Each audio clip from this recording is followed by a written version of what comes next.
Vous comprenez?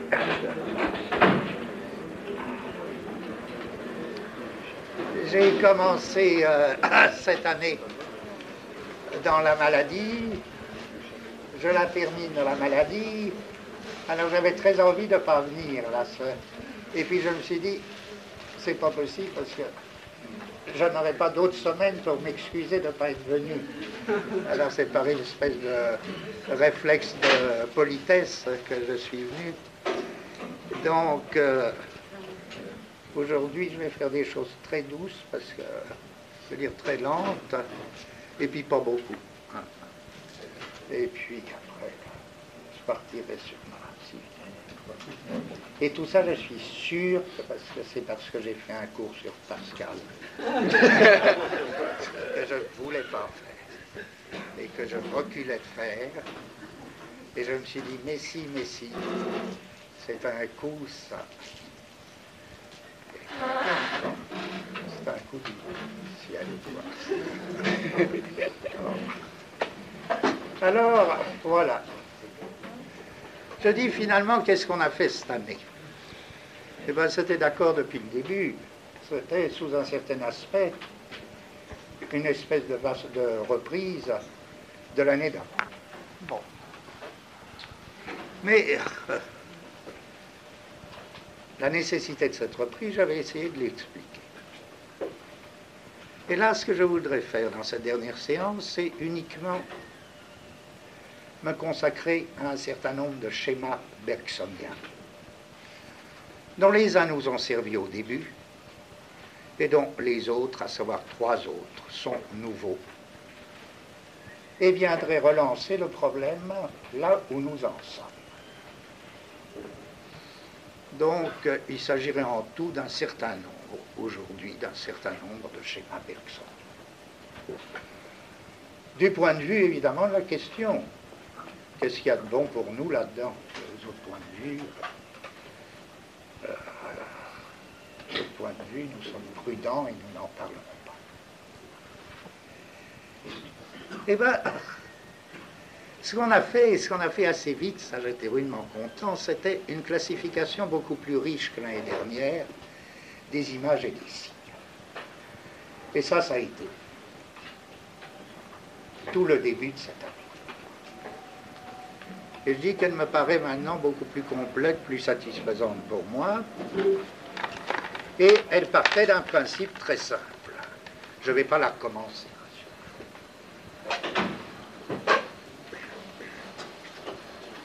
On partait d'un plan qu'on appelait le plan des images mouvements ou des images lumière.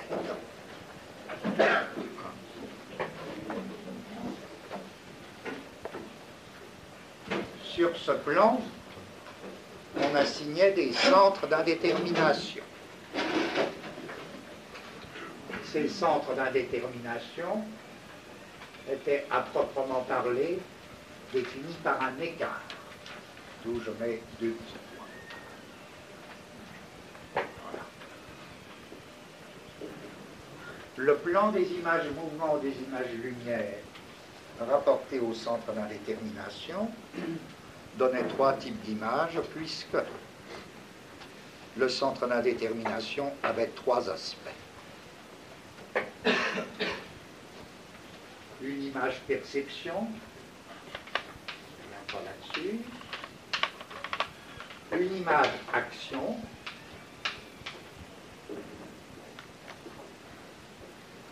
la perception exprimant ce que le centre d'indétermination retenait du monde des images mouvements agissant sur lui, des images actions indiquant comment le centre d'indétermination réagissait aux images exerçant sur lui leur influence. Et puis entre les deux, puisqu'il s'agissait d'un écart entre la perception et l'action, c'était même ça qui définissait le centre d'indétermination. Entre les deux, quelque chose dont je disais, attention, ça vient occuper, c'était des mots tout ça, ça vient occuper l'écart et pourtant ça ne le remplit pas. et c'était les images affection.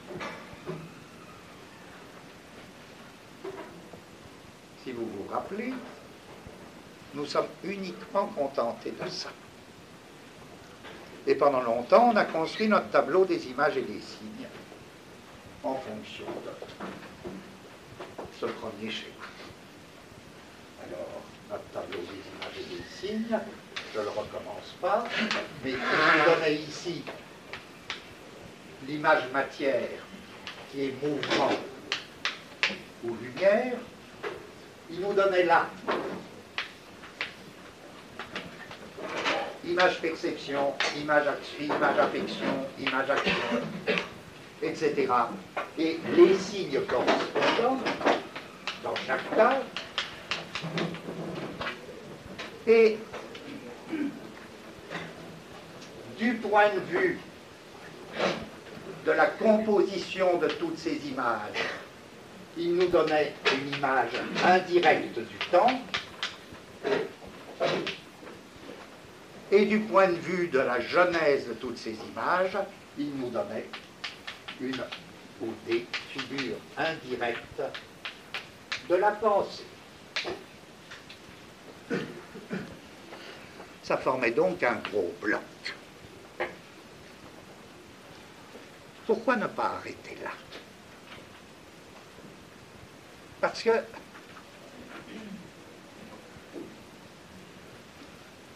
on a toujours considéré que l'image matière était un type de coupe très particulier. C'était une perspective, c'était une coupe mobile ou une perspective temporelle.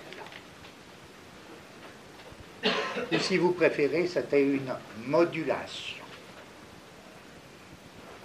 Et en effet, une image mouvement, une image cinématographique, c'est de la modulation. Par opposition à une photo, qui, si artiste qu'elle soit, est du type beaucoup plus, est du type d'un moule.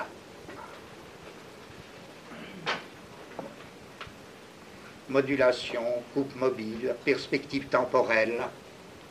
Ce plan des images mouvement n'était que ça. Et s'il nous donnait une image du temps, c'était une image indirecte du temps. Et s'il nous donnait des figures de la pensée, c'était des figures indirectes de la pensée, puisque toujours construites ou inférées à partir des images mouvements.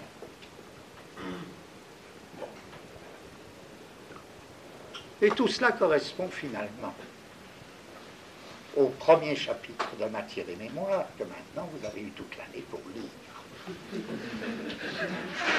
Et vous vous rappelez que dans ce premier chapitre de Matière et Mémoire, ce n'est pas aussi clair que je ne le fais, parce que l'affaire de Bergson, évidemment, était autre que... Mais on pourrait dire que ce premier chapitre consiste à distinguer trois sens de la subjectivité conçue comme centre d'indétermination.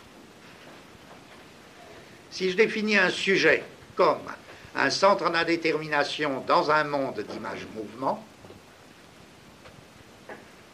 donc recevant l'influence d'images-mouvements et réagissant en image-action, je dis que le premier chapitre de Matière et Mémoire nous montre trois aspects de la subjectivité.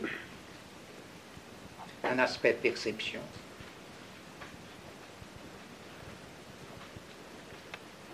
un aspect action, un aspect affection. Mais vous remarquerez que, comme on dit, et c'est ça qui fait tellement ma joie, notre joie à tous, j'espère, que ce premier chapitre de Matière et Mémoire, à ma connaissance, il n'y a pas eu au monde texte plus matérialiste.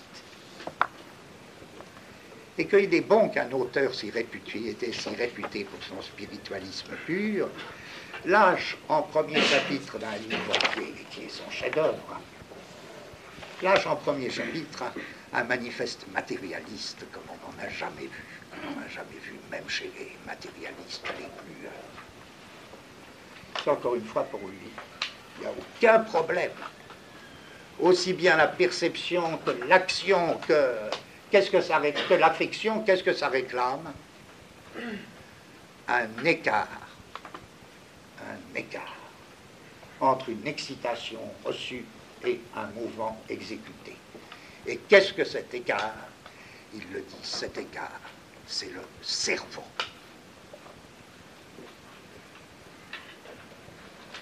On ne peut pas être plus matérialiste. Alors, pourquoi est-ce qu'il y a autre chose qu'un premier chapitre? C'est qu'on va apprendre qu'il y a un quatrième aspect de la subjectivité, conçu comme centre d'indétermination.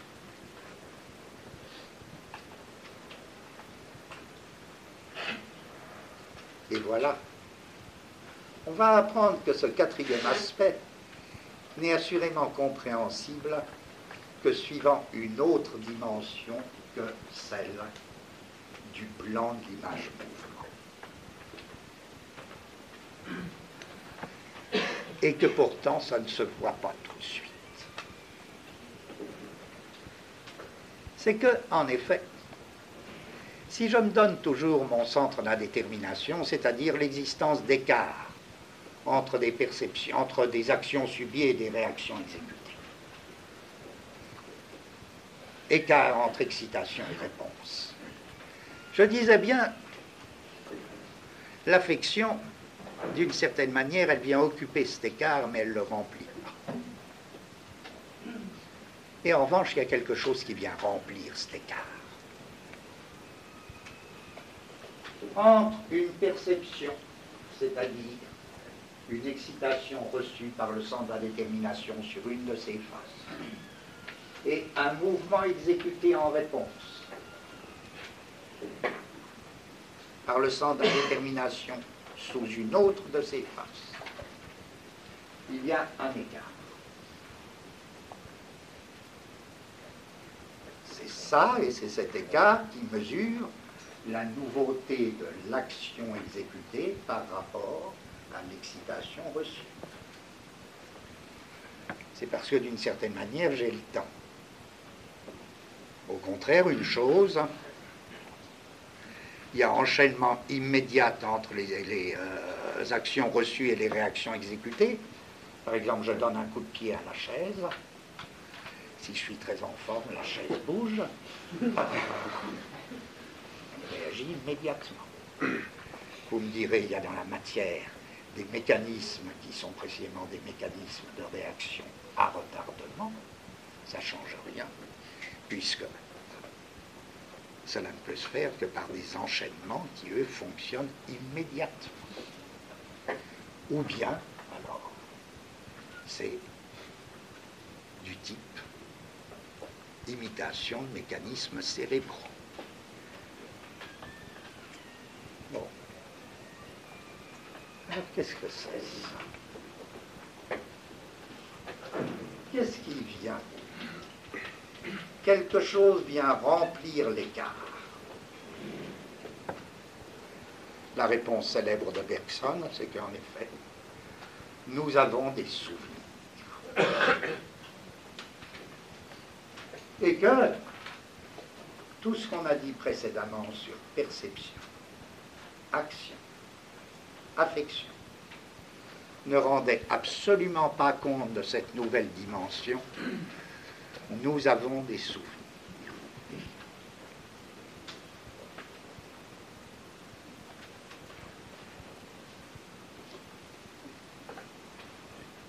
Et ces souvenirs, nous en faisons l'expérience, au moins la plus courante, sous la forme de ce que Bergson appelle lui-même. Je vous rappelle que image-mouvement avec un petit trait d'union, ce n'était pas dans Bergson. La chose y était, mais pas le petit trait d'union. Il n'y avait pas de quoi s'en vanter, ce n'était pas une invention considérable. En revanche, ce qui est en toutes lettres chez Bergson, c'est l'expression bizarre, image-souvenir avec un trait d'union.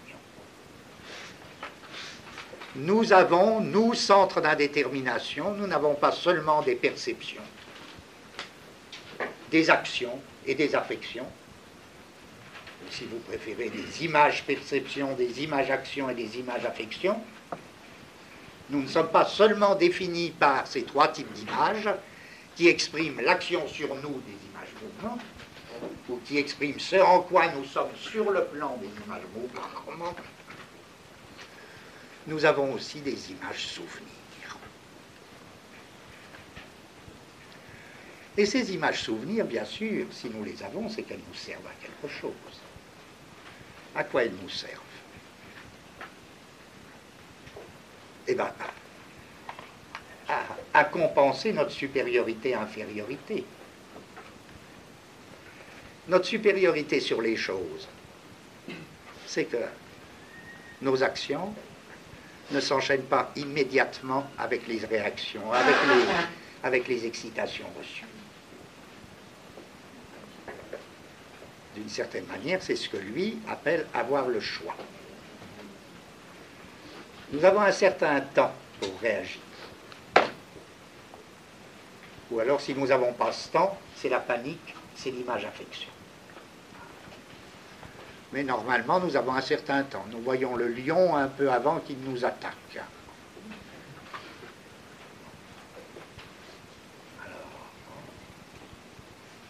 Alors, ça, c'est notre supériorité.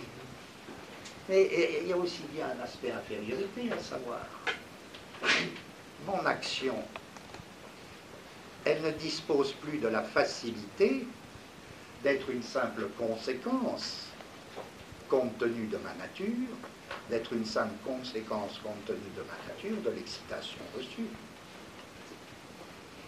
Elle n'est plus déterminée, elle n'a plus de voie de détermination. Je suis en situation de choisir, d'accord? Un lion s'approche.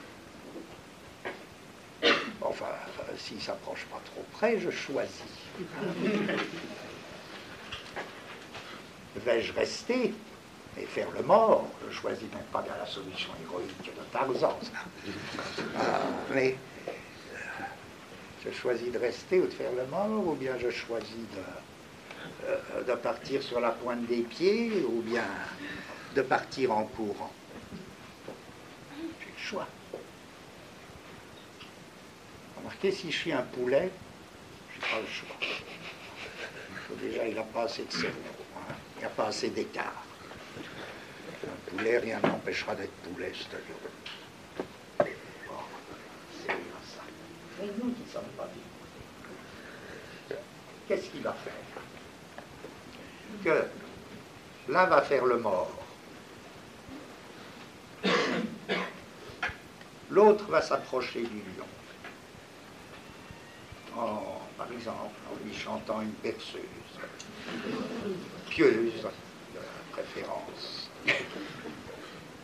Je dis tout de suite, celui qui lui chante une berceuse pieuse, il se rappelle quelque chose, il se rappelle les martyrs. Il se dit, ça va peut-être marcher. Et puis, celui qui fait le mort, il se rappelle à travers les âges, ou bien il se rappelle un tout autre souvenir. Par exemple, moi je ferai le mort, je crois. À moins que je sois inspiré par Pascal à nouveau. Mais ça tournerait mal à nouveau. Alors, je me rappelle que tout le monde a vu ça, un canard qui s'est fait attaquer par des vaches une fois, dans une prairie. Et les vaches se sont mises dans cette position tellement magistrale qui remonte à leur époque héroïque et qu'on voit parfois dans les prairies lorsqu'un chat notamment traverse une prairie. Elles se sont mises en cercle et puis elles coincent très vite, les vaches nettes. Et puis je ne sais pas pourquoi ce canard ne leur plaisait pas. Et elles ont foncé. Hein. Le canard, il a fait le mort. Souvent les animaux ont ce comportement-là de faire le mort. Et par la vie, c'est pas que l'autre les croit morts, à mon avis, la vache les croit pas morts. Mais je sais pas, c'est le... Alors elles ont joué un peu comme au ballon avec le canard, et puis elles ont foutu la paix. S'il avait couru, elle l'écrasait. Alors bon, je me rappelle ça. Tout ça. Vous allez beau avoir très peur, c'est-à-dire l'affection, l'image affection. Là, dans ce cas-là, c'est la peur. Mais c'est là que je dis, ça remplit l'écart cérébral, cette peur qui vous monte sur le cerveau. Mais ça l'occupe pas. Non, zut, ça l'occupe, mais ça ne le remplit pas. Ce qui le remplit, c'est quoi? C'est des images souvenirs. Ou c'est des souvenirs qui viennent plutôt, alors parlons plus précisément, et ça va justifier le petit tiret de Bergson, image souvenir, ce sont des souvenirs qui, en fonction de la situation présente, viennent s'actualiser en images. Ce sont donc des images souvenirs qui vont guider la meilleure action à choisir en fonction de l'excitation reçue. D'accord? La question de Bergson est simple. Bon, d'abord, comment représenter? Eh bien, selon lui, vous me direz, qu'est-ce qui prouve que l'image souvenir, on ne peut pas en rendre compte en restant sur le plan des images mouvements? Pourquoi est-ce que l'image souvenir, ce ne serait pas une quatrième sorte d'image mouvement? Peut-être, il faudrait voir. Je dis peut-être, on ne peut pas le savoir encore, parce que pour savoir si l'image souvenir peut être traitée comme une quatrième sorte d'image mouvement, il faudrait déjà avoir posé et su répondre à la question d'où ça vient. D'où ça vient les images souvenirs? Car au moins précédemment on avait montré d'où venaient les images perceptions, d'où venaient les images actions, d'où venaient les images affections. Si l'on se donnait l'écart, c'est-à-dire si l'on se donnait les centres d'indétermination. Et de ce point de vue, on avait bien l'impression que rien d'autre ne pouvait venir. Mais c'était qu'une impression. N'empêche que si nous figurons notre impression, qui est à justifier, nous dirons, eh bien voilà. Il faut ajouter à notre plan de l'image mouvement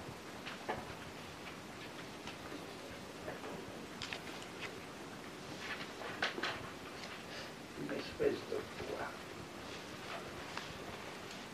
Pourquoi un cône?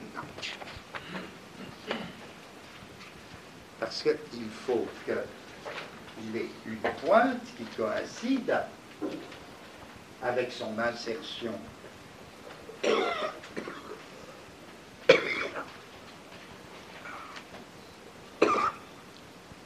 faut qu'il ait une pointe qui coïncide avec son insertion sur le plan de l'image mouvement. Il doit culminer en S, S désignant le centre d'indétermination. Et pourquoi ça s'évase comme ça? C'est l'ensemble de toutes les images souvenirs. Je parle d'images souvenirs, hein. C'est l'ensemble de toutes les images souvenirs qui forment cette figure conique. Pourquoi? Suivant que je les considère plus ou moins près,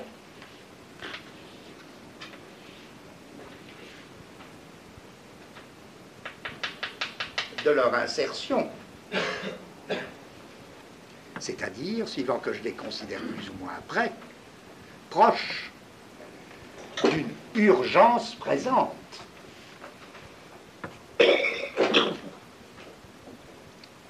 S'il n'y a pas urgence présente, mes images souvenirs, elles sont assez dilatées.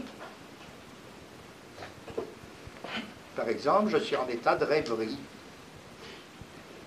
La rêverie, c'est un état d'image-souvenir très dilaté.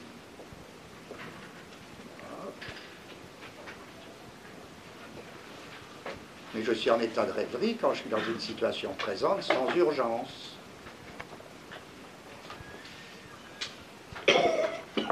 Au contraire, si la situation présente est urgente, les images souvenirs, là, sont épaisses et sont de plus en plus contractées.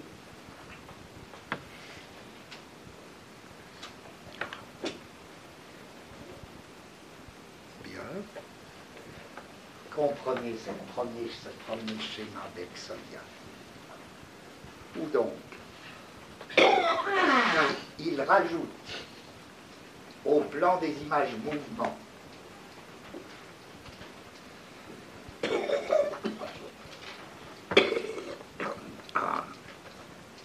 il rajoute au plan des images mouvements cette dimension très insolite en lui donnant une figure conique, puisque ça va être l'ensemble des souvenirs en tant qu'ils s'actualisent au point S dans des images souvenirs qui viennent remplir l'écart qui définissait le point S. Voilà. Et c'est la célèbre métaphore du cône.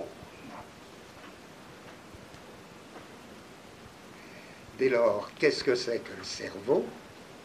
Dès lors, tout va recevoir une double détermination. Qu'est-ce que c'est que le cerveau? Ben, ça dépend. Puisque j'ai ajouté une dimension à mon schéma du plan de matière. Du point de vue du plan de matière, le cerveau, c'est strictement l'écart entre une excitation subie et une action exécutée. Du point de vue du cône,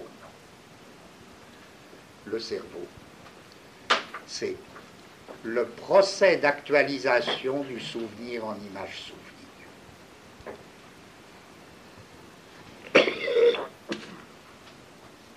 Le processus d'actualisation du souvenir en image souvenir.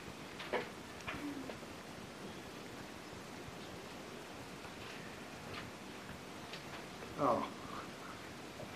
Mais on n'a pas oublié que notre plan de la matière, il était tout à fait mobile.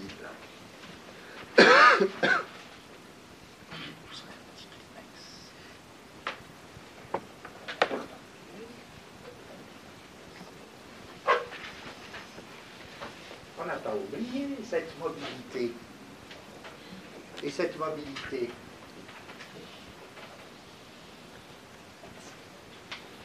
nous pouvions la présenter comme ceci. Plan de la matière, n', n seconde. Si bien que pour avoir, et à chaque fois, les images mouvements changent. Vous vous rappelez, S', S seconde. Si bien que la vraie figure, mais déjà Bergson y renonce parce qu'il veut que ces schémas soient clairs. Mais nous, au contraire, il y a deux rôles du schéma. Rendre compréhensible ce qui est dit et être insuffisant, et être suffisant et rendre incompréhensible ce qu'on dit. Si on prend la seconde méthode, je dirais que ce cône ne cesse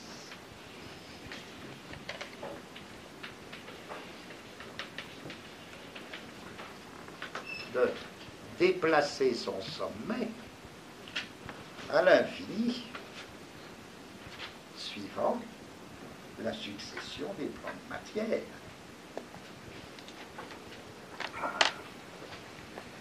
Compris? faudrait que ce soit pas trop clair, mais assez clair.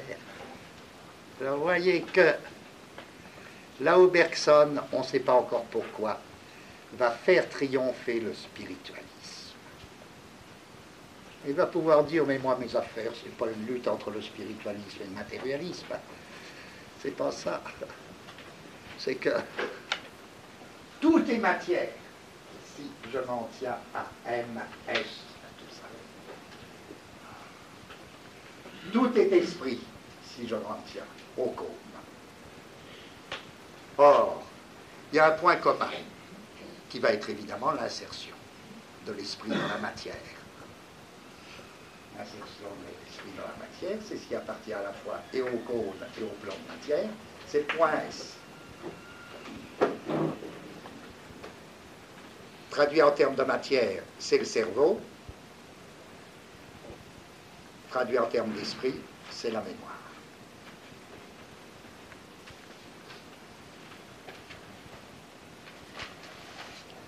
Il n'y a qu'une chose que la matière ne peut pas expliquer selon Bergson. Ma question n'est pas est-ce qu'il a tort ou raison, mais surtout qu'on n'a pas dit pourquoi. Qu'une chose que la matière ne peut pas expliquer, c'est la mémoire. Ce qui voudrait par réalité que la mémoire, c'est la durée. Donc la durée, c'est la mémoire. Bon, voilà. Et là, il n'y en a plus que 3. D'accord? Alors, vous me direz, alors là-dessus, il fallait bien procéder par ordre. Vous me direz certainement, mais enfin, pourquoi le cône ne serait-il pas un cône matériel? Ce serait une excroissance de la matière. On en a vu bien d'autres, déjà en flanquant des écarts dans la matière. Pourquoi on n'y mettrait pas des cônes dans la matière? Et là, voilà. Tout dépend de la réponse aux questions. Une image souvenir. D'où ça peut bien venir? Et en quoi ça peut bien consister? D'où ça peut bien venir, en quoi ça peut bien consister? Beaucoup de gens, et c'est généralement ce qu'on appelait les psychologues, considèrent qu'il n'y a pas tellement de problèmes et qu'on peut s'arranger, par exemple, en disant que les images souvenirs sont dans le cerveau. Ils ne disent pas ça aussi simplement, c'est beaucoup plus compliqué. Rappelez-vous que Bergson, lui, ça le fait rire, et il a le droit, puisque depuis le début, il nous a expliqué que le cerveau était une image. Or, la règle des images, c'est qu'une image ne contient pas d'autres images. Une image présente ce qui apparaît en elle. Voilà. Bien sûr, il y a parfois une image dans l'image. Mais ce n'est pas du tout une image comme si ce serait comme dans une boîte. Il n'y a pas une boîte où il y a du souvenir. Enfin, je passe là-dessus. La question, c'est d'où ça vient une image souvenir? D'où le deuxième schéma, qui, à ma connaissance, est une des choses les plus brillantes, quoi. Un des aspects les plus brillants de tout le bergsonisme et les plus insolites. Car voilà ce qu'il nous dit. Il fait appel à nous, sous la forme, écoutez, réfléchissez un peu.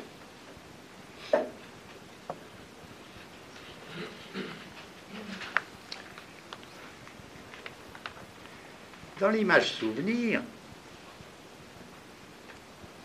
je reproduis, et je pourrais dire, l'image souvenir, c'est la reproduction d'un ancien présent.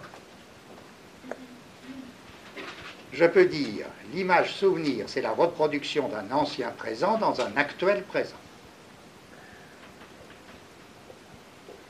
Ou, pour jouer mieux sur les mots, c'est la représentation de l'ancien présent dans l'actuel présent.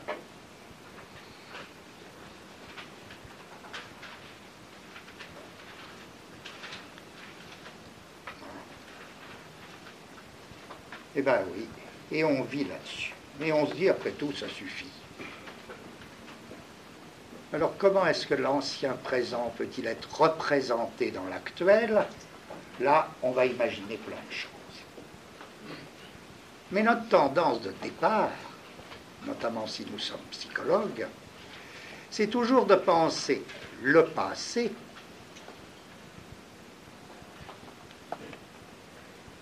par rapport à l'actuel présent.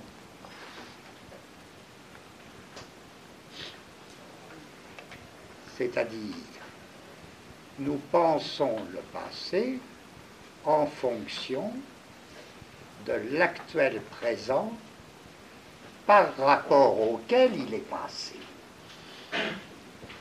Tout passé est passé par rapport à un actuel présent.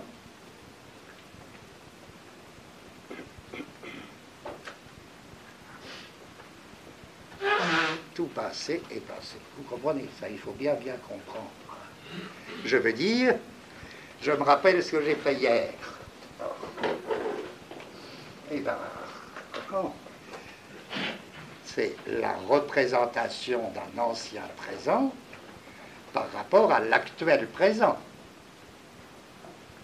Je me représente ce que j'ai fait hier. Je pense donc mon passé en fonction du présent par rapport auquel il est passé. Et en effet, tout passé est passé par rapport à un actuel présent.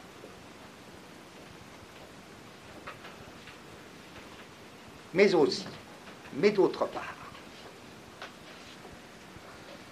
tout passé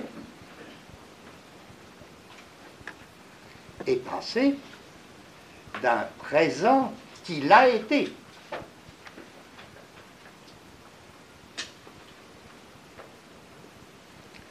Alors c'est bizarre, mais personne n'y avait pensé. Il y a des choses comme ça. Alors faire de la philosophie, c'est faire de ses découvertes, ça, comme ça. Un matin, vous vous dites, mais quand même, ça ne va pas, parce que les gens, ils pensent toujours au passé comme ça. Par rapport au présent, donc à l'actuel présent, non, c'est le passé. Mais enfin, le passé, il est aussi passé par rapport à l'ancien présent qu'il a été. Bon. Vous me direz, puis après, qu'est-ce que c'est ça? Eh bien, ça va peut-être tout changer. Ah.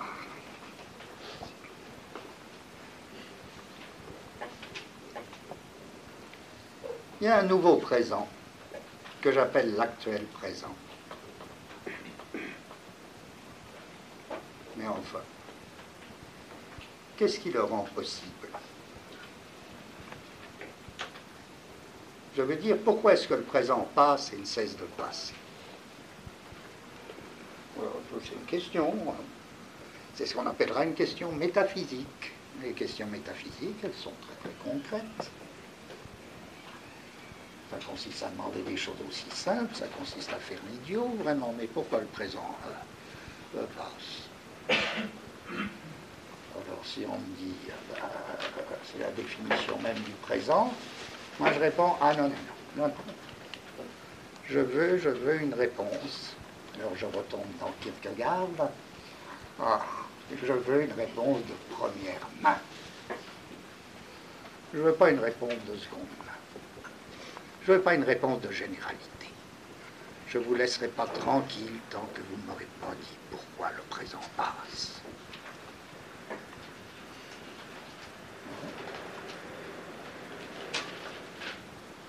Alors vous pouvez donner toutes les réponses. Ça c'est la différence, si vous voulez, entre la psychologie et la métaphysique.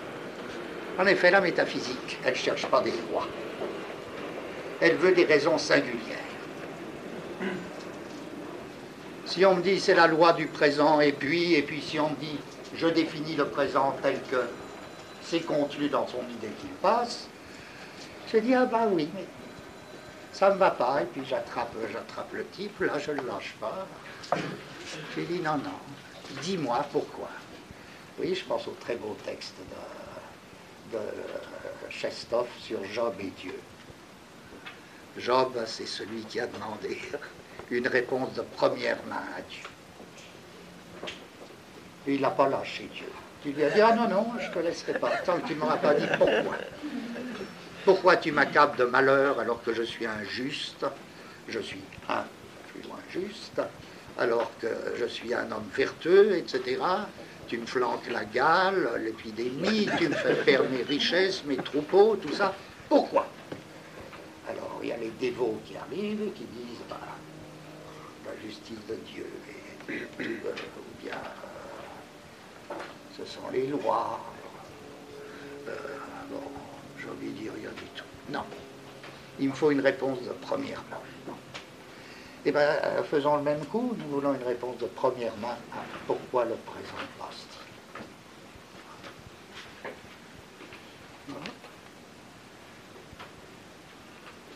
Est-ce qu'on peut répondre? Si on veut une réponse de première main, est-ce qu'on peut se contenter de la réponse suivante? C'est parce qu'un nouveau présent vient d'arriver. Ah non, non, ça évidemment non. Ça nous dit absolument rien. Si un nouveau présent vient d'arriver, ça consiste à nous dire à nouveau, le présent passe. Or nous voulons une raison pour laquelle il passe. Si on nous répond c'est parce qu'un nouveau présent vient d'arriver, bien plus, c'est si peu satisfaisant qu'il faudrait renverser la question. Et pourquoi qu'un nouveau présent a pu arriver?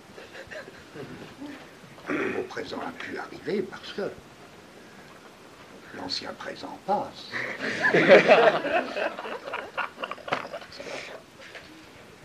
Je réclame toujours ma raison de première main.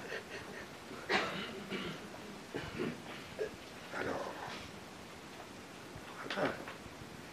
si le présent passe,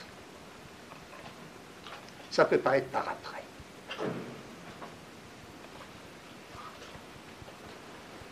Si le présent passe, ça ne peut être qu'en même temps qu'il est présent. C'est des évidences, c'est des puérilités, c'est du jardin d'enfant. C'est-à-dire c'est de la philosophie. Si le présent passe, ça ne peut être qu'en tant qu'il est présent, et en même temps qu'il est présent. Bon.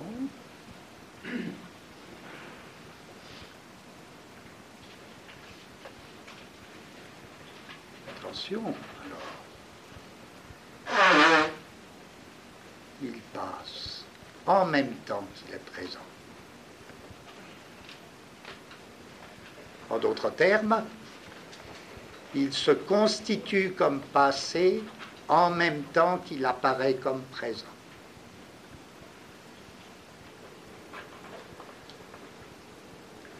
Vous n'aurez jamais fini, à mon avis, de méditer sur cette proposition à laquelle vous ne pouvez pas échapper, selon Bergson.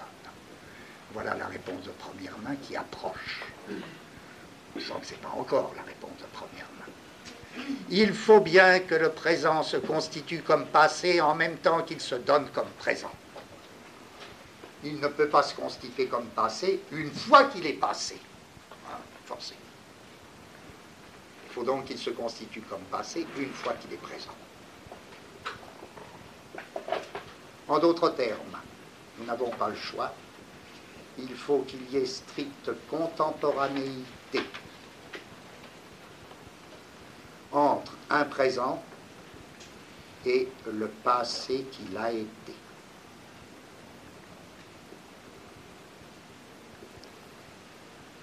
Non, pardon. J'ai tout inversé. C'est juste le contraire. Il faut qu'il y ait stricte contemporanéité entre le passé et le présent qu'il a été.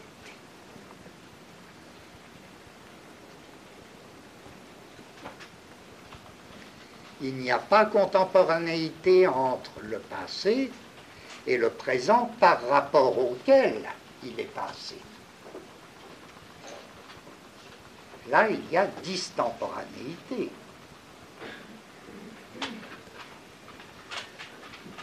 Entre le passé et le présent par rapport auquel il est passé, il y a différence de temps. Puisque le passé n'était présent par rapport au présent qu'il a été, non par rapport au présent, par rapport auquel il est passé, il a été que sous forme de l'ancien présent, qui lui était avant l'actuel présent.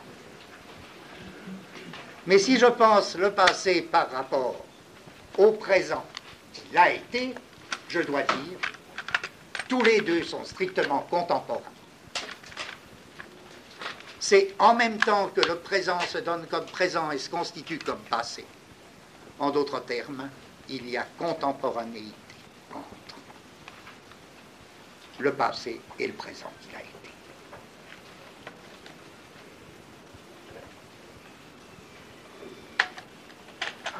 On était là dans Dieu. Il y a contemporanéité entre eux. C'est pas difficile, d'où second schéma splendide de Bergson.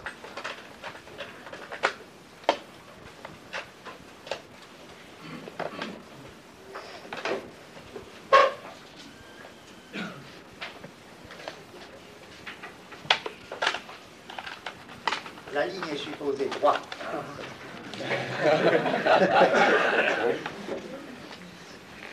Voilà. Je peux parler d'un présent mobile sur cette ligne. Le présent qui passe. Je dirais qu'à chaque moment de ce présent, à chaque moment de ce présent, donc je peux le subdiviser à l'infini, à chaque moment de ce présent, vers l'avenir,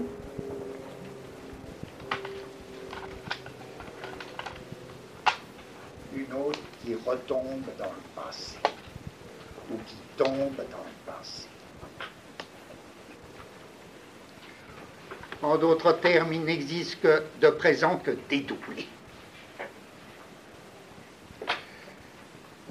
La nature du présent, c'est le dédoublement. Là, l'idée commence à devenir extrêmement intéressante et importante.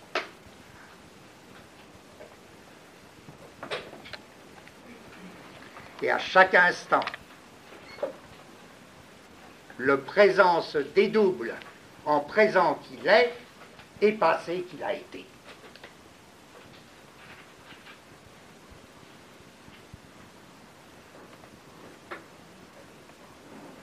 En d'autres termes, il y a un souvenir du présent. Il est déjà là. Il y a un souvenir du présent qui n'attend pas un nouveau présent pour être déjà là.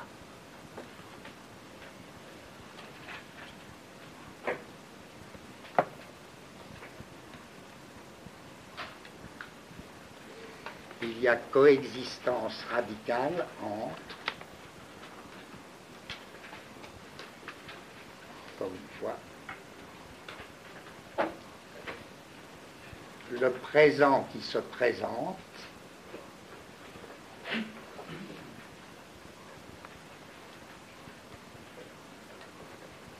et le passé qui a été ce présent.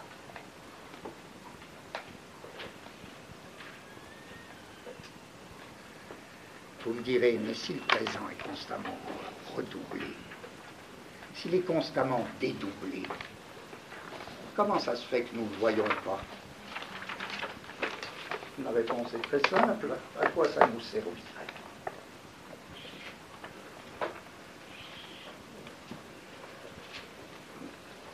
Ne devient image souvenir que ce qui nous sert à quelque chose, on l'a vu, ce qui sert à orienter nos actions.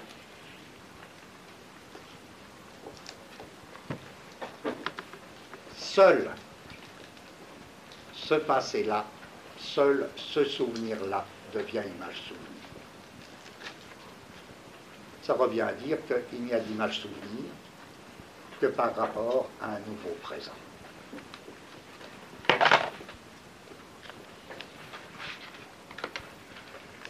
Mais le souvenir du présent lui-même, c'est-à-dire cette coexistence du passé avec le présent qu'il a été, ce dédoublement du présent, à quoi il nous servirait? Bien plus, il nous gênerait énormément.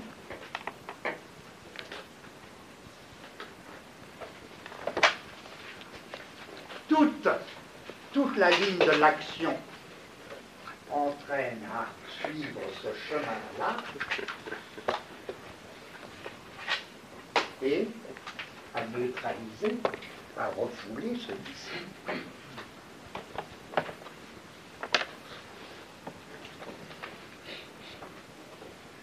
Sauf dans certains cas. Selon Bergson, et des cas que selon lui, toujours, on n'avait pas pu comprendre avant lui. Il fallait découvrir cette nature du redoublement du présent pour comprendre ces expériences qu'on trouvait bizarres, qui étaient connues dans la psychiatrie, dans la poésie, qui étaient connues partout tout temps, à savoir ce qu'on appelait la paramnésie. La paramnésie, ou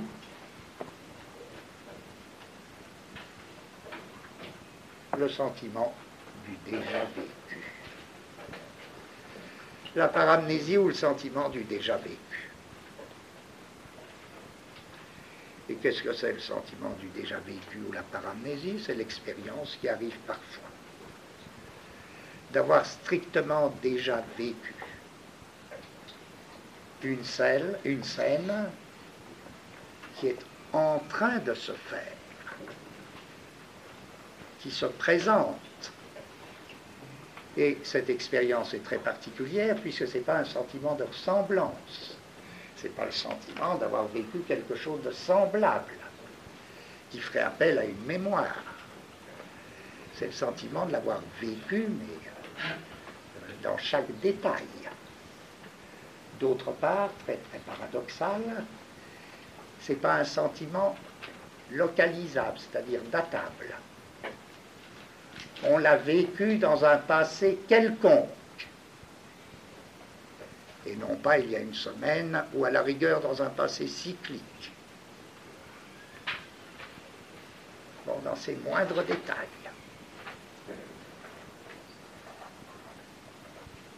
Aussi bien pour la psychiatrie que pour la psychologie, l'explication de la paramnésie a toujours été extrêmement complexe. Bergson, lui, ça devient extrêmement simple. Et il va de soi qu'il pensait à la paramnésie dès le début de sa conception du dédoublement du présent. Supposez qu'à la suite d'un raté de la vie, il y a une défaillance de la vie, de l'élan vital. L'élan vital, c'est donc ce qui nous entraîne sur la ligne d'action et ce qui nous fait refouler ce qui ne nous est pas utile. Ce qui nous est utile, c'est les souvenirs par rapport à des présents actuels. Mais le souvenir par rapport au présent qu'il a été, le passé par rapport au présent qu'il a été, ça ne nous est pas utile. Qu'est-ce qu'on a à en faire? Le présent est là. Ça suffit déjà, si on nous en flanque deux, donc on foule ça. Supposez qu'il y a un raté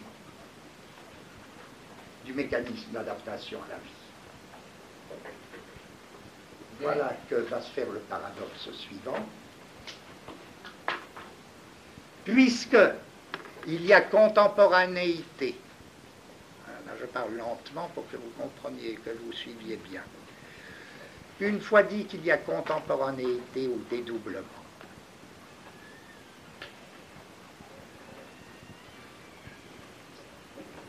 du passé et du présent qu'il a été, supposez certains cas où, au lieu de percevoir mon présent, je perçoive le passé qui l'est déjà. Ici, il y a contemporanéité du passé et du présent. Voilà que je me mets non pas à percevoir la scène comme présente, mais je me mets à percevoir comme passé. C'est-à-dire, je perçois au lieu de percevoir ici, je perçois là.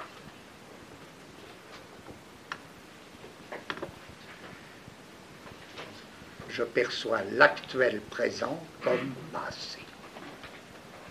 Pas par rapport à un nouveau présent. Je perçois l'actuel présent comme passé en soi.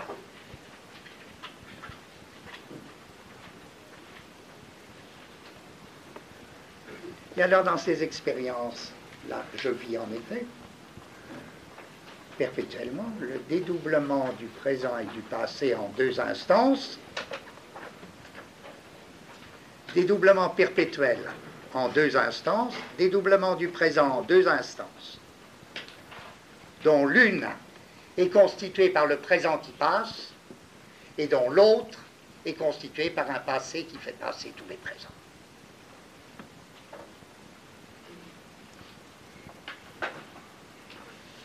D'où à la lettre, le présent tombe dans le passé.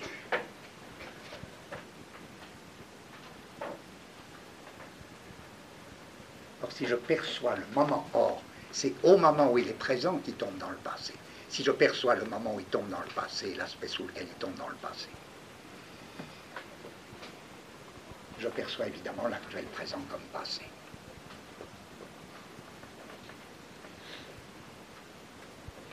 Voilà, je dirais de tout présent. Alors, ce serait la seconde figure qui n'apparaît pas chez personne, mais je la fais pour mon plaisir.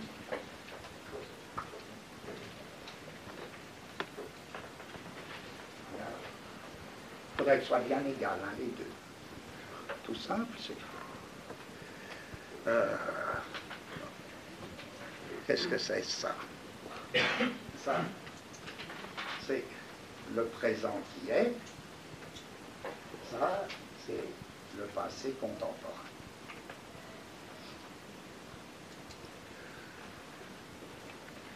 La même chose en tant que présent actuellement est comme déjà passé.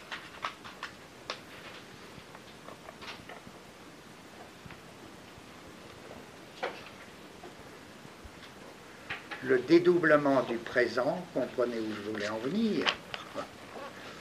Dédoublement du présent, si c'est vrai cette histoire-là, c'est très curieux. Si le présent se dédouble à chaque instant, j'appellerais ce dédoublement, là pour mon compte, c'est plus pour mes projets à moi, ce qu'on aurait, si l'année avait été plus longue qu'on aurait entamé, eh ben on aurait appelé ça, là, je me serais servi d'un mot que Félix Guattari aime beaucoup, mais qu'il emploie, je crois, un peu dans une autre occasion. Je dirais ça, c'est exactement ce que Guattari appelle un cristal de temps.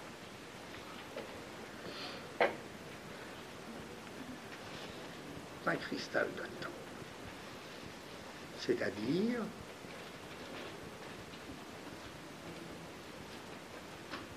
lorsque un présent saisit en soi le passé qu'il a été. Cette espèce de redoublement du temps dans le dédoublement du présent va constituer un cristal de temps. Il y aura plein de petits cristaux de temps comme ça.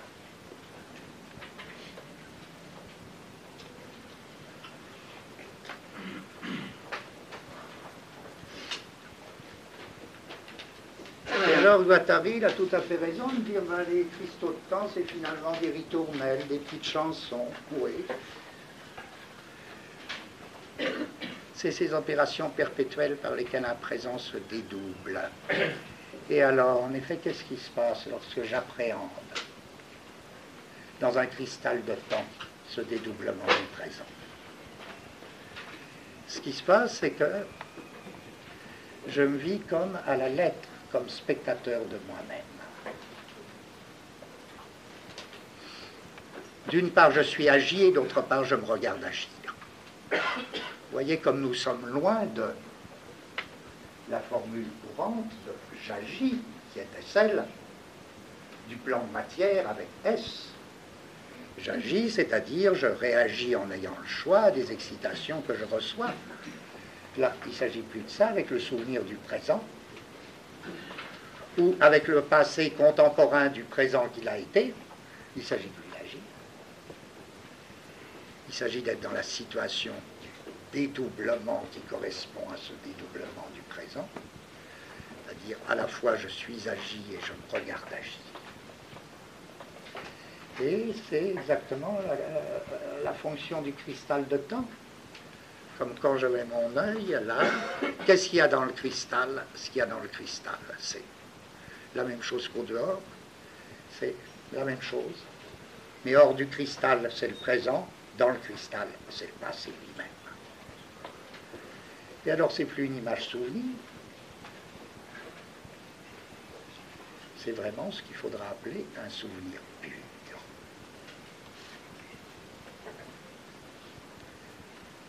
Un souvenir pur, un souvenir du présent comme tel, ou bien ça peut remonter à très loin, on ne s'en tient pas à un souvenir du présent comme tel, c'est pas simplement un souvenir du présent comme tel, ça peut remonter à très loin. Du moment que ça obéit toujours à la règle suivante, ce sera un passé qui ne sera pas saisi par rapport au présent en fonction duquel il est passé, mais qui sera saisi par rapport au présent qu'il a été. C'est ça la formule cristalline.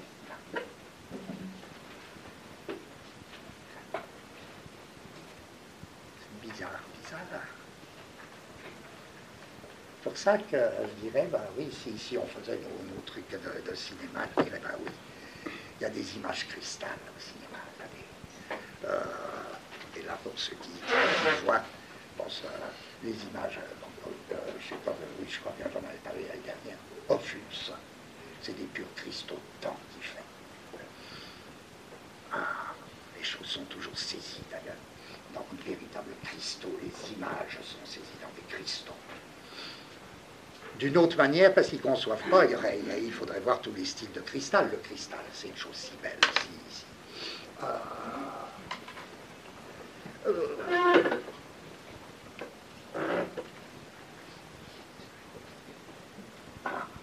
Je l'ai.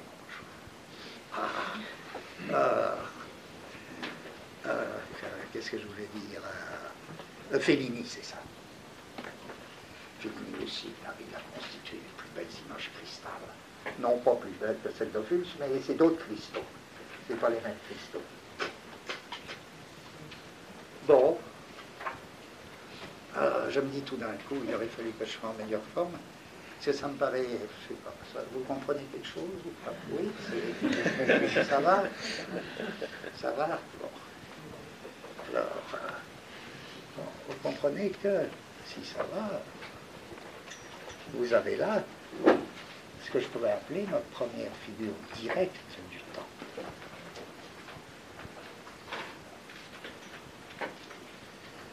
J'ai une image temps directe. C'est le dédoublement du passé, du présent.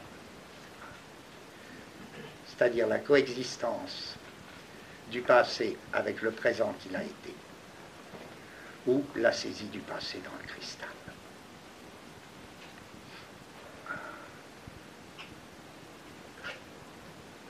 Un peu, c'est la boule de cristal, ce que vous voyez dans une boule de cristal. Si vous y mettez un peu de bonne volonté. Ce que vous êtes censé voir quand vous allez consulter votre voyante. Là, non, c'est elle qui y voit, quoi. C'est une fonction de voyance. Bon, et puis après, d'accord, c'est une fonction de voyance.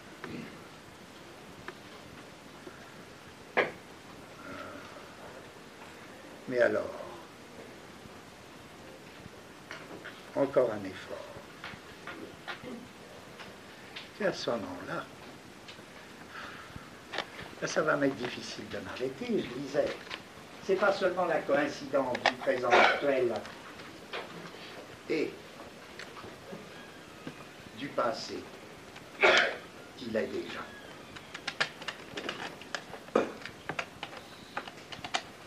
Dans le cristal, on peut remonter, à condition qu'on saisisse toujours le passé non pas encore une fois par rapport au présent en fonction duquel il est passé, c'est-à-dire l'actuel présent, mais en fonction du présent qu'il a été.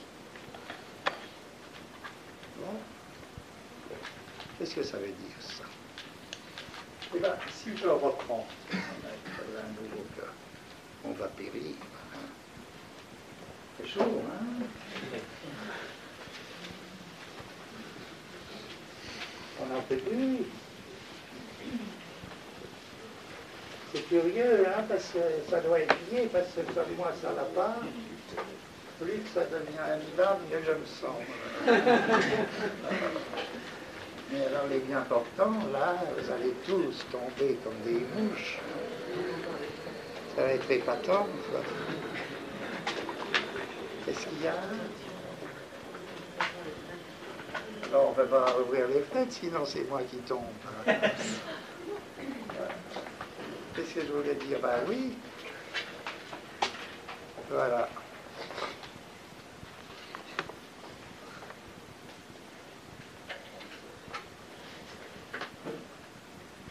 Je dis exprès que mon schéma il ne va pas coïncider tout à fait, il ressemble à un schéma donné par Bergson. Pour des raisons uniquement de simplification, c'est pas que je me permette de corriger Bergson. La chaleur, je ne le suis pas exactement, mais ceux qui compareront rectifieront d'eux-mêmes. Ils comprendront pourquoi.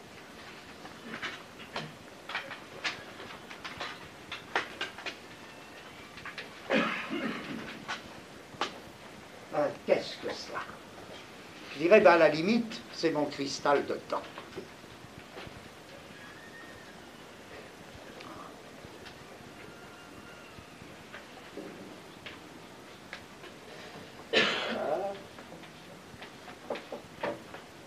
C'est le présent.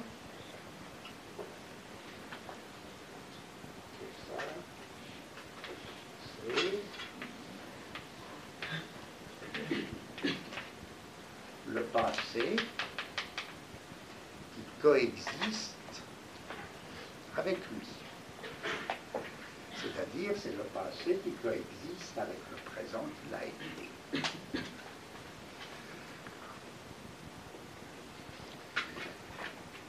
Il y a dédoublement ou redoublement. Voilà.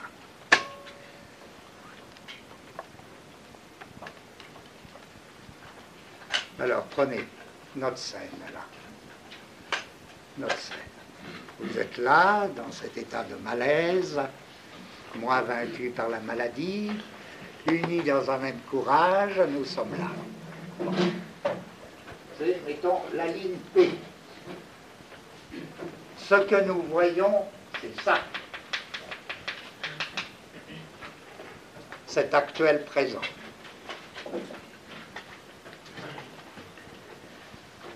Ce que nous avons tout intérêt à nous cacher, c'est que, enfin tout intérêt, c'est que ce présent est déjà passé. Que ce présent est tellement déjà passé qu'il coexiste avec le passé qui a été ce présent. Et là, il y a redoublement.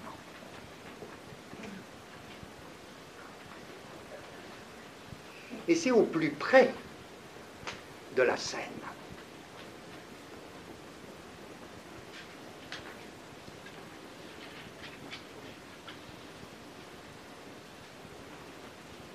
Parce que nous sommes unis dans une même attention et dans un extrême effort qui ne laisse aucune pensée étrangère de vous traverser. L'un de vous a une seconde d'inattention. Ça lui rappelle quelque chose. Je ne dis pas que ce n'est pas une paramnésie, ça lui rappelle quelque chose, un souvenir, il a un souvenir qui le traverse. Une fois où il avait été aussi mal. Ou bien même, quelqu'un tout d'un coup se dresse, alors anecdote à la Kierkegaard, bat des bras, s'écroule, s'évanouit, et dit c'est insupportable. Ça le rappelle, parce que ça lui rappelle un souvenir extrêmement douloureux, à savoir une salle d'un commissariat de police où il fut enfermé avec 50 autres personnes, et tout le monde est touché. Voilà. C'est cela que j'ai tracé.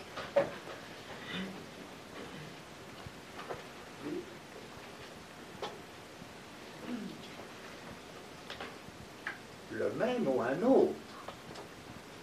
Là, je m'épuise en cherchant des exemples convaincants. C'est pas la peine, hein. On pourrait avoir. Je pourrais dire que ces circuits sont plus ou moins larges. Là, j'ai coïncidé, j'ai décollé de la stricte réduplication du présent et du passé, non du passé et du présent qui a été. Vous voyez, pourtant, je reste dans la perspective. Qu'est-ce que je fais? Je suis en train de développer le cristal. Et à chaque fois, je peux avoir un circuit dont le présent qui passe fait partie. Et chaque fois que je pense à ceci ou à cela, par exemple, on dirait un commissariat de police.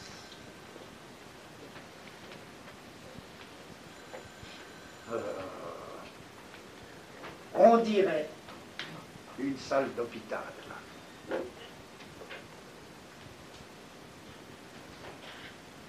On dirait, quand je me suis embarqué comme émigrant pour l'Amérique. Bon. Et ben voilà. À chaque fois. C'est là que je simplifie. C'est pas simplement des métaphores ou des comparaisons. C'est un aspect de la réalité de plus en plus profond qui m'est dévoilé.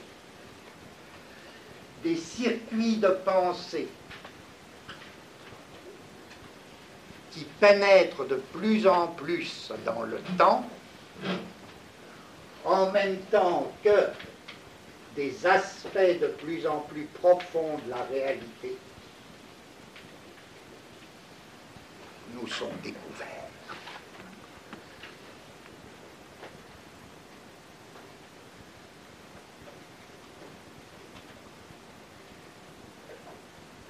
Vous voyez, là, je suis sorti du simple cristal de temps. C'est le développement du cristal. Le cristal de temps me donnait pour la première fois une image directe du temps, sous la forme du dédoublement du présent.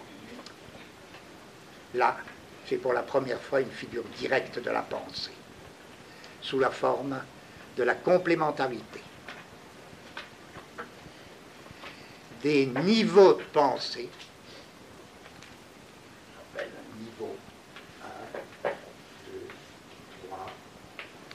car je ne pourrais pas réunir.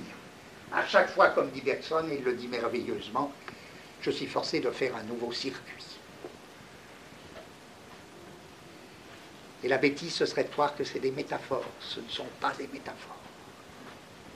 Chaque fois, un aspect de la réalité de plus en plus profond va surgir.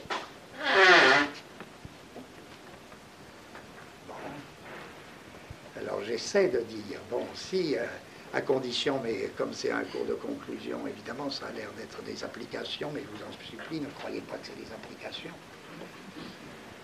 Si j'essaie de dire, quant au cinéma, autant dans les deux premiers cas, vraiment des images, des cristaux de temps, alors c'est... vous voulez que je vous cite un exemple qui m'a frappé, moi, qui m'a paru mais une chose admirable, admirable, parce qu'on l'a donné à la télé il n'y a pas longtemps dans comment ça s'appelle, Amarcord.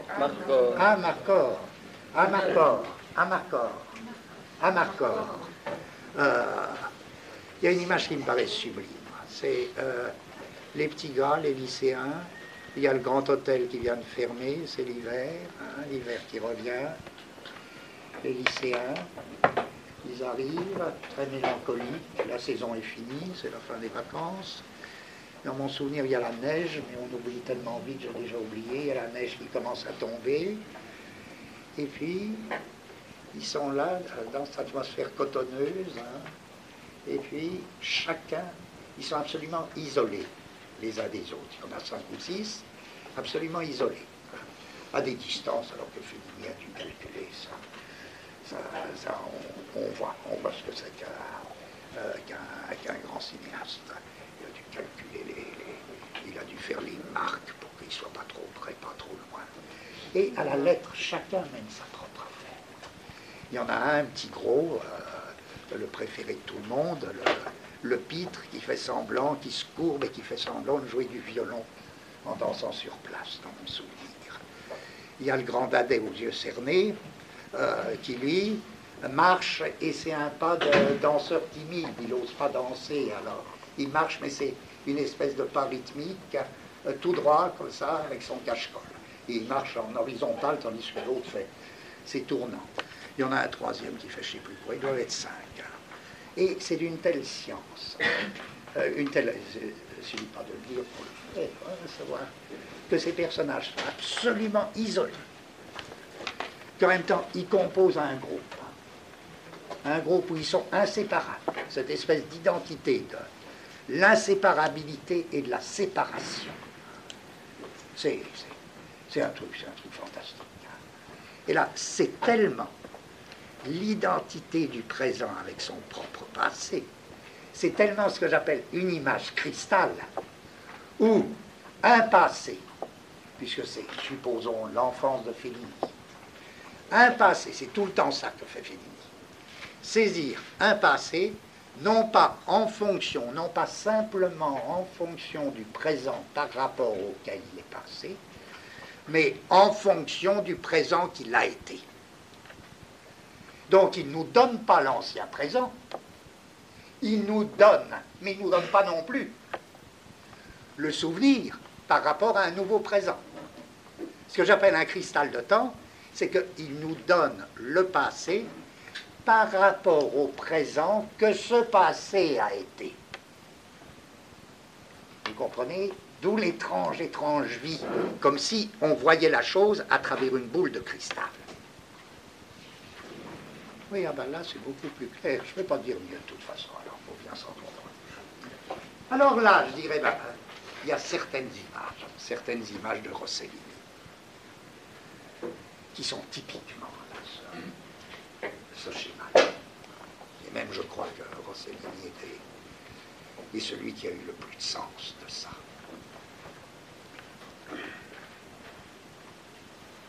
Que à chaque fois, et c'est en sens qu'il atteint réellement à des images pensées directes. C'est pas seulement les cristaux de temps, c'est pas que les cristaux de temps soient insuffisants. Cristaux de temps, c'est toute une... Encore une fois, moi, les chefs-d'œuvre, oui, c'est bien Ophuls qui fait tout en cristaux de temps.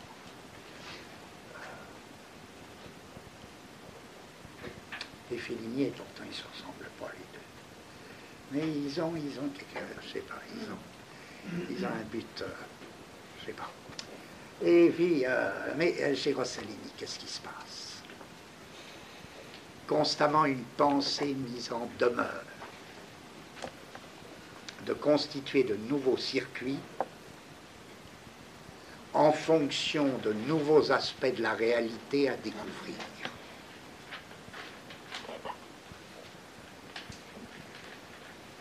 Alors, je dirais, voilà, j'en reviens, un cas typique Fellini. Je crois que c'est Europe 51. La bourgeoise italienne, Lucie. C'est le présent. Et tout d'un coup, la révélation, la voyance. Vous allez voir, à première vue, on dirait que c'est comme dans une boule de cristal, mais non. Il ne suffit pas de le dire, à supposer qu'elle le sente, et elle le sent, la bourgeoise italienne d'Europe 51. Non, c'est peut-être pendant si, c'est peut-être. Elle dit tout d'un coup, j'ai cru voir des condamnés. J'ai cru voir des condamnés. Elle voit les ouvriers qui entrent à l'usine, j'ai cru voir des condamnés.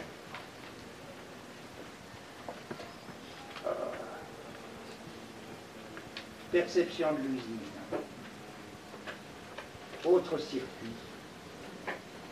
Elle ne pouvait pas le mettre là-dedans, elle ne pouvait pas mettre un petit bout. J'ai cru voir des condamnés, ça change tout. C'est un autre circuit de pensée. Du coup, un aspect plus profond de la réalité. Oui, les usines sont des prisons. Oui, les usines sont des prisons. Et pas par métaphore, je ne dirais pas. Les usines sont comme des prisons.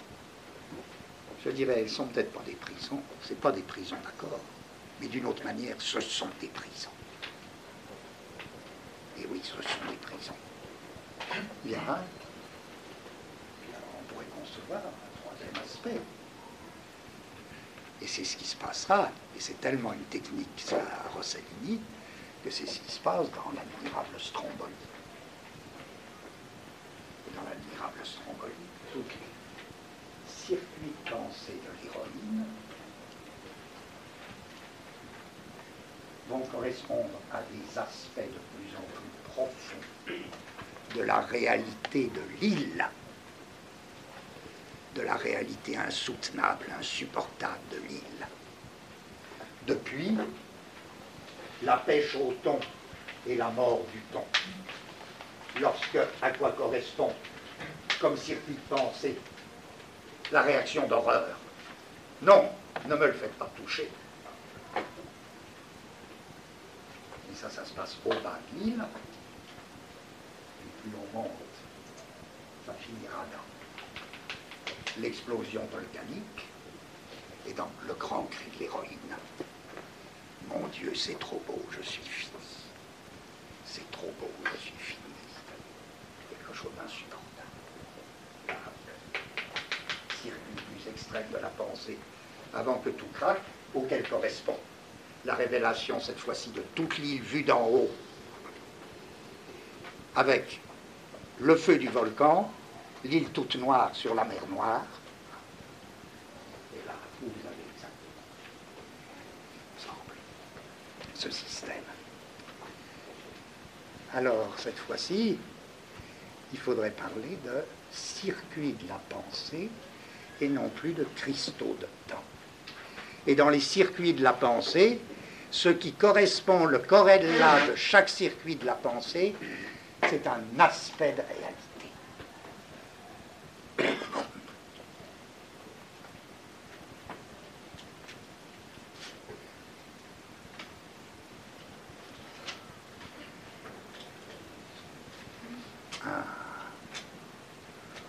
Si bien qu'on a presque fini, joie.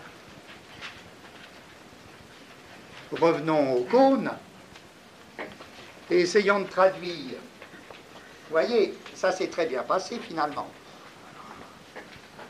Ça s'est très bien passé, ma figure 1 du dédoublement du cristal est passée dans la figure 2 du circuit. Et maintenant, il reste à faire passer la figure 2 du circuit dans une dernière figure, figure 3. Évidemment, celle du cône. Si je prends mes lignes, 1, 2, 3, 4.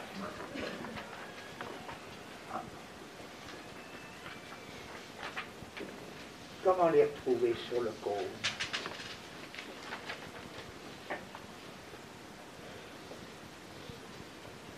Faire autant de sections qui ne seront pas des sections d'images souvenirs,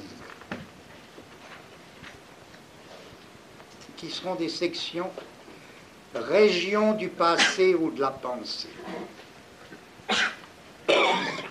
Région du passé ou de la pensée.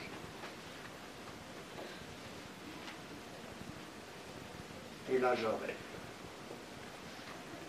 dans chaque région, personne, là, pour des raisons que je n'ai pas le temps de dire, n'aura pas de peine à montrer qu'il y a de toute manière toute la pensée et tout le passé. C'est donc pas des images, c'est donc pas des images souvenirs, c'est pas de la psychologie. Ce sont des régions d'être. ce sont des régions d'être et de pensée.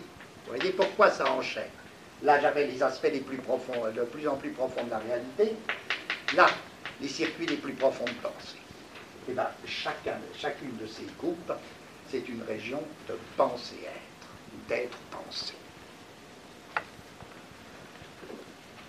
Simplement, suivant la région sur laquelle vous vous installez, comme il dit, tel ou tel aspect prédomine. Là, il emploie de drôles de mots, je n'ai pas le temps de citer les textes. Tel ou tel aspect prédomine. Alors disons, il y a une infinité de coupes puisqu'elles ne préexistent pas. Il faut les fabriquer. Chaque fois, vous les fabriquez dans le cône. Tout ça, c'est très mouvant, il faut mettre tout ça en mouvement. Tout comme les circuits, là, ils ne préexistent pas. Il fallait attendre la bourgeoise de Rossellini pour que ces circuits-là se découvrent. Il fallait attendre l'héroïne de Stromboli, etc. Alors, bon, ça, et bien là, supposons que j'ai un circuit où ce qui domine, c'est usine. Je prends un exemple idiot, puisqu'en fait, il s'agit pas, je prends un détail. C'est-à-dire, je dirais, le monde comme travail. Là, un circuit où ce qui domine, c'est prison.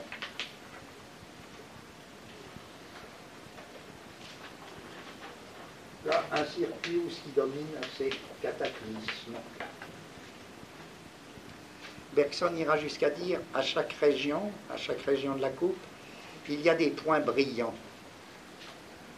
C'est ce que nous, on appellerait des singularités. Bon.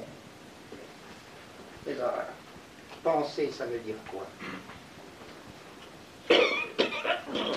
Penser, ça veut dire à la fois tracer dans l'être et la pensée. Encore une fois, chaque section correspond aussi bien à un aspect de l'être que un circuit de pensée. Quand vous pensez, que signifie penser? Pour personne, c'est tout ça. C'est s'installer dans une de ces régions. Seulement, voilà, vous avez toujours le risque de vous tromper. Vous avez toujours le risque, c'est toujours un risque. Vous partez du point S, qui est l'insertion dans l'image matière. Il faut que vous fassiez un saut quand vous pensez. Vous ne savez pas ce que vous avez pensé, vous ne savez pas ce que vous cherchez. Pensez, et là, c'est Bergson emploie. S'installer d'emblée. Ça ressemble assez à ce que d'autres appelleraient sauter. S'installer d'emblée dans la région. Dans la région quoi? Ben, dans la région qui contient, je ne dirais même pas la réponse que je cherche, mais qui contient déjà la question que je ne sais même pas formuler.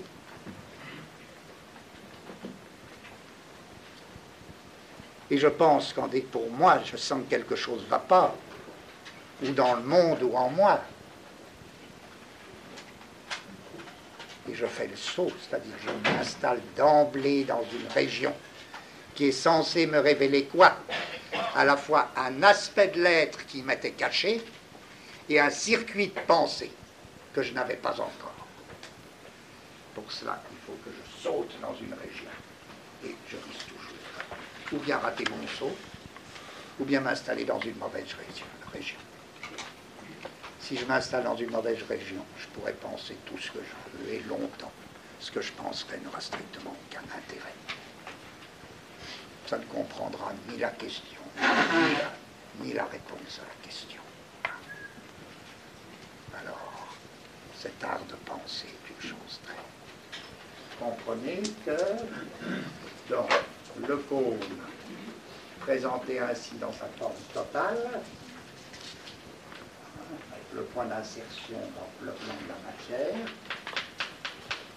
j'ai donné la suite de la figure 2, exactement comme la figure 2 donnait la suite de la figure 1, c'est-à-dire les cristaux de temps. C'est-à-dire mes figures directes de la pensée, ou mes images directes, mes images pensées directes, mes images temps directes, sur lesquels j'aurais voulu travailler en fin de cette année, ça aurait été les cristaux de temps,